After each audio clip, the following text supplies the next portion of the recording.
When I first started reading The Lies of Locke Lamora, I had very little information going into this book and the series as a whole. All I knew about the book was that it was about characters in a city's underground. I did, however, know that this book is very high on many people's list of top fantasy books, so I knew it would likely be good, but I had no idea just how good this book would be. Not only did this book floor me from the very first chapter, but it continued to blow me away with every subsequent chapter thereafter. By the time I'd finished the book, I was shaking from just how well the conclusion was handled. But I'm getting ahead of myself. Hello everyone, this is Raven and welcome to my review of The Lies of Locke Lamora by Scott Lynch. We'll be exploring just how much I enjoyed this fantastic book without going into spoilers, so sit tight and enjoy.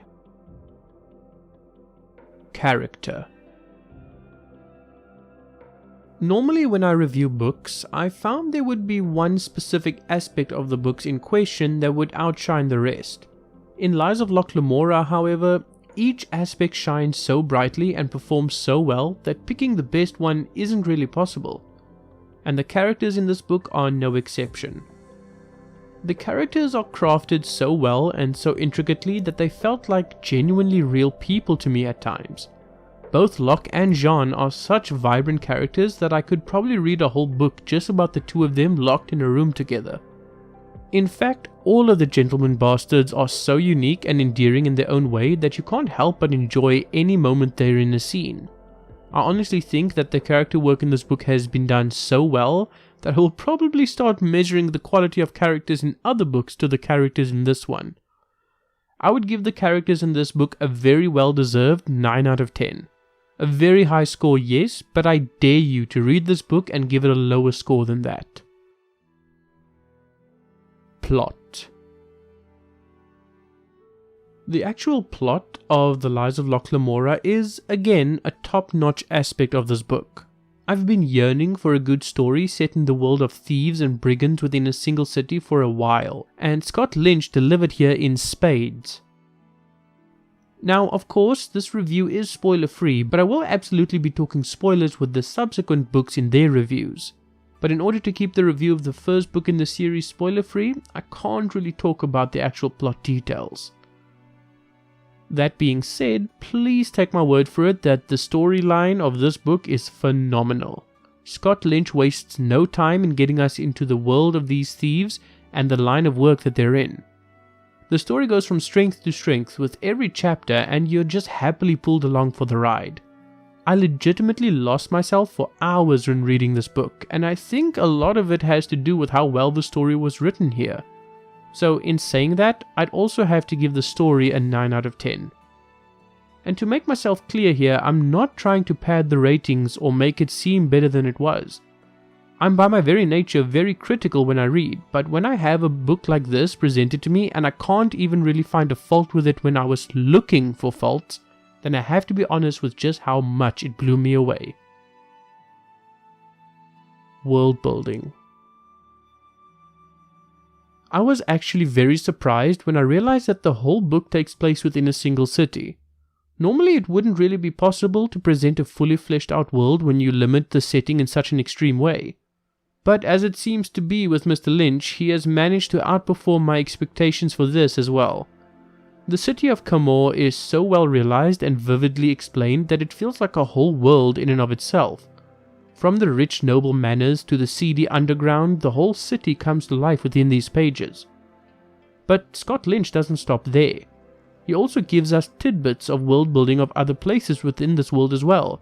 You hear of other kingdoms and fallen empires, but they're explained and integrated into the story so well that you're never left feeling like the world building is only ankle deep. And with the inclusion of ancient civilizations like the Eldrin and religions like the 13, it's no wonder this world takes form so well within the book. I'm giving the world building in this book an 8 out of 10, and the only reason it's not higher is because of the limited scope. Had Mr. Lynch had the page count to explore more places than just Kamor, it would probably have been a solid 10 out of 10. Before we continue, I'd like to make a small request of you if you've made it this far into the video. I'm really pushing to grow my channel and bring you guys the best content on fantasy I possibly can 3 days a week every week. So if you're enjoying the video and any of my other videos, I'd like to ask that you please consider subscribing. And to everyone who has subscribed to me thus far, I'd like to thank each and every one of you for the amazing feedback and support you've given me. You're all awesome people. Anyway, that's enough of that. Let's get back to the review. Magic. The Lies of Locke Lamora and seemingly the whole Gentleman Bastard series is very much low magic fantasy.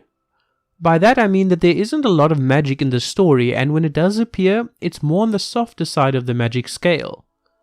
But that's actually not a criticism. While I have no doubt Scott Lynch could have crafted a superbly realized hard magic system that's very prevalent in the plot if he wanted to, I think he made the right choice in doing as he did. This book didn't need magic to be at the forefront, and it doesn't need magic to be explained. That's not the focus, and if it had been the focus, it may have detracted from what we already have here.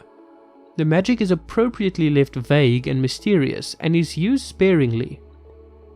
Because of this, the Bonds Magi actually feel very powerful and dangerous within the context of the story. And I also feel that a too prevalent magic system might have made some problems our heroes face too easily solvable.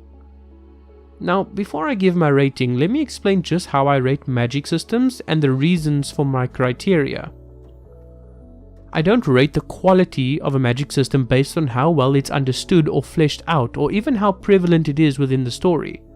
I rate the quality based on whether or not the application of the magic system complemented the book the author wrote and whether or not it added to the overall quality of the story.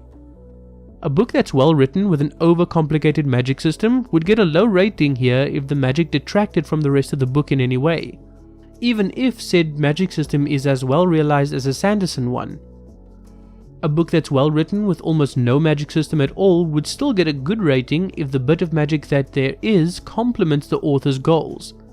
A Song of Ice and Fire has almost no magic in it, but I'd give it a good score because the story would be negatively affected by a magic system that's too prevalent.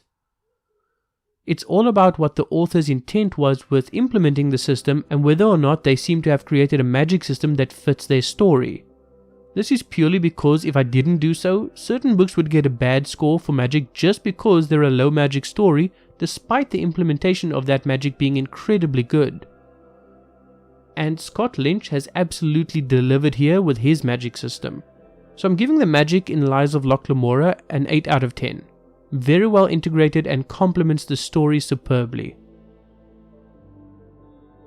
Structure. And finally we have the structure. How well did all the moving parts fit together? How did Mr. Lynch handle the pacing of the book? Was the prose anything to write home about? Well, I'm pretty sure you guys can guess what my opinion is here. The whole book and all its different aspects come together extremely well. The book feels very cohesive and understandable. Nothing feels out of place and everything feels like it has a place within the narrative. And the pacing is actually top notch as well. It's a fairly fast paced book with not much of a lull anywhere within the story. It goes from story beat to story beat at a very respectable pace without coming across as exhausting or disorienting. If you like faster paced fantasy novels, you'll love this one. And the prose is absolutely gorgeous. The use of words and tone in this book does so well to really immerse you in the world. You get a real feel for the city and the disgusting underworld it has. Definitely some of the better prose I've read in a while.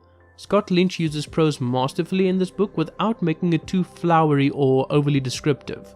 To put a score on it, I'd give the overall structure of the novel a 7 out of 10. Definitely well structured and carries itself very well for the first book in a series.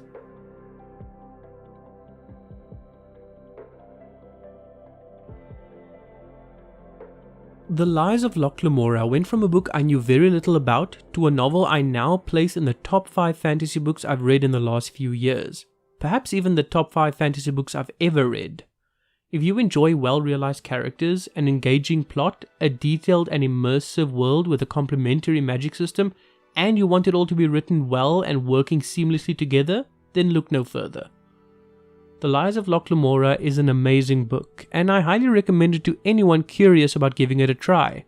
Especially to those who enjoy stories about thieves and criminal organizations, you'll definitely enjoy this one.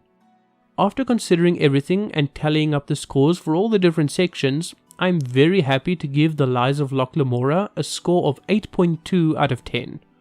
A very good score that very few books ever reach. I'm absolutely looking forward to the next books in the series and reviewing them here on the channel. And don't worry, I only review the first book in a series or the series as a whole in a spoiler-free way.